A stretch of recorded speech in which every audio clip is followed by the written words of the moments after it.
Thank you very much, good people. I think we are in the final stages of this meeting. There are a couple of speakers that will come and speak just to wind up. We have been here from yesterday. We have listened to the technical team that was put together by the course leadership and professionals, and they have done a very commendable assignment. My team here and myself, we have also sat through this engagement, and we are very happy that the level of engagement, the depth of understanding, and the passion with which we have seen your participation actually gives me confidence that we are actually making the step that would change our nation. You remember, we committed ourselves that we are going to change the conversation in our nation. And I'm very happy that we have sat here for 2 days. And the conversation is a different conversation than from what we are used to in our political space. This conversation that we've had here for 2 days was a conversation not about us, the leaders, and positions. The conversation we've had here is about the people and their issues, ordinary and their issues. And I'm very happy that the conversation in Kenya is changing. And leaders are at the forefront in changing this conversation so that the conversation is not about the leaders and positions and their interests, that we have actually moved the conversation from that of identity, this community and that community. We have moved it to a conversation about interests of ordinary people, of farmers, of traders, of pastoralists.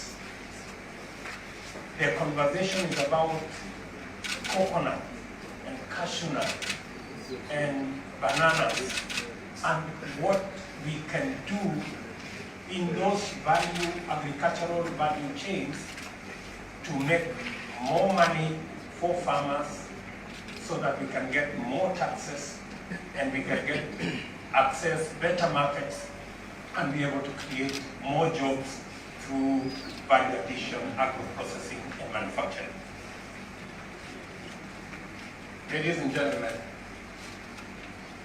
this is the conversation of our lifetime. A conversation that is going to propel this country to the next level. For a long time, we have been hostages and prisoners of a conversation about tribes and positions.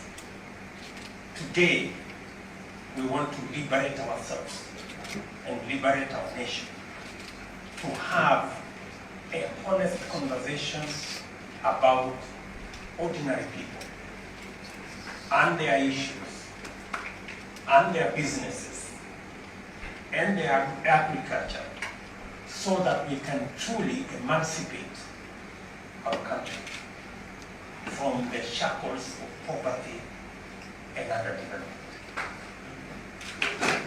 I am very passionate about this discussion because as Deputy President, I have had an opportunity to be at a pedestal where I can relate and understand what government can do if it has the right focus and if it has the correct perspective and if it is engaged with the issues that are priority to the citizenry we can actually change our nation in our lifetime. The discussion we've had here about, number one, ensuring that the conversation changes, that the conversation is not about identities and communities, that the conversation is about interests of people, ordinary people, and their business, and their farming, and their issues. That is the conversation that's going to change our country. And let me say the following, that in this framework that we have provided, there's going to be a lot of input that's going to be done by the economic team here, that the economic team and the leadership and the professional people in this coast region must now take this down so that it is not the top down, it is not the leaders, but it becomes the bottom up. It's about the people, their issues, and how we can get the people and their issues to begin to ascend the ladder of progress, working together. As you work on this economic team and economic model, you've heard it from us that we want to share in the economic model that will change our country from being a top-down, leaders first, big business first, to bottom-up, people first, ordinary business first. As we work on that model, we must think about three things. Number one, we must think about how do we put money in people's pockets? How do we ensure that the millions who do not have a job, we have, using economic instruments and policy instruments, create deliberate government policy that creates jobs? So that if the housing program can give us 2 million jobs in Kenya, how many of those 2 million jobs will be at the coast?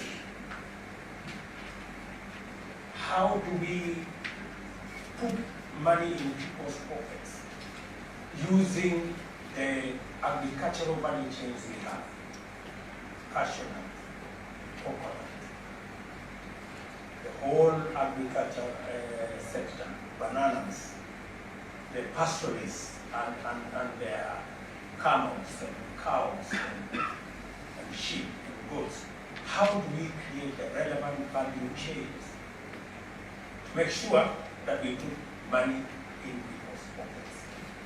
How do we empower ordinary business so that where they are making 200 shillings, we can enable them to make 500 shillings?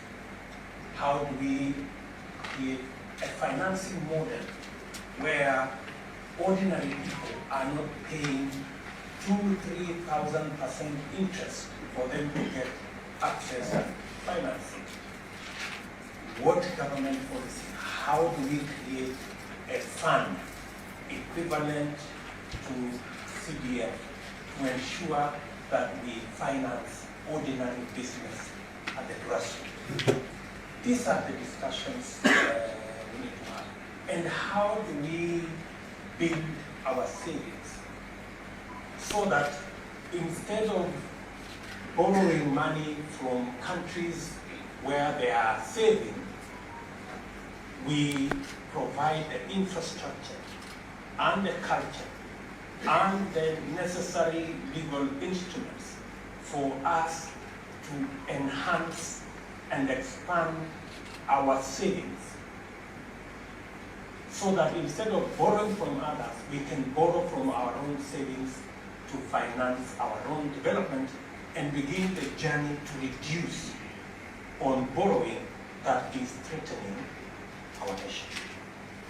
So this is an engagement we must have as Kenyans, and I am very happy that the leadership of the coast 6 counties have come together.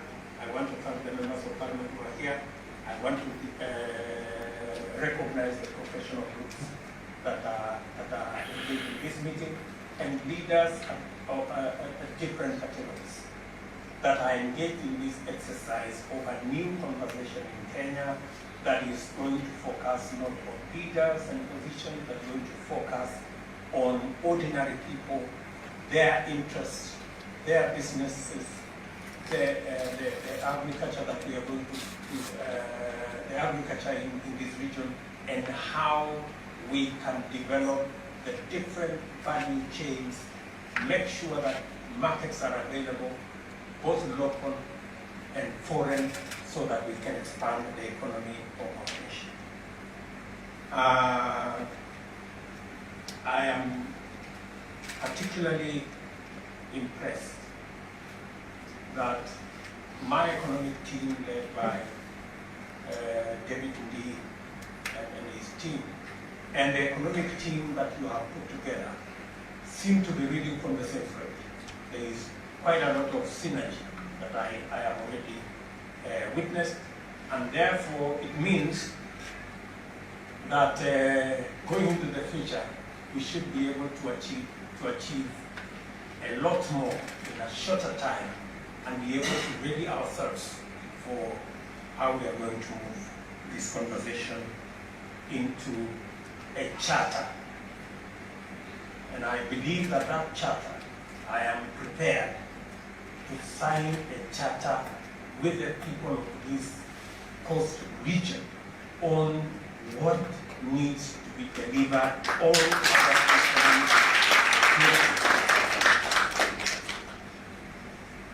because I intend to keep my word. I know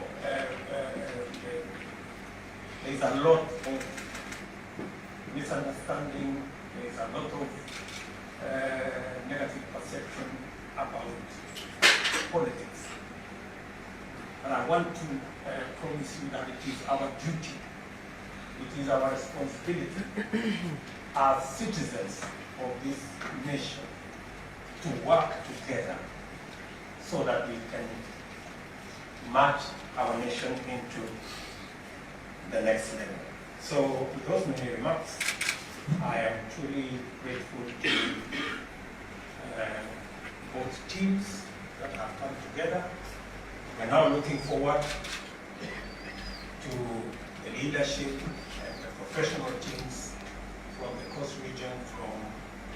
We are looking now up to you to take this conversation to ordinary people, to the Mama Mboga in our trading centers, to the cashew nut farmers, to the coconut farmers, to the fishermen, and what we need to do to build the necessary infrastructure, cold rooms, fishing gear, and everything else that is required for us to tap into the blue economy that can contribute significantly, not just to the financial well-being of the people of this region, but to the ultimate economic well-being of the nation.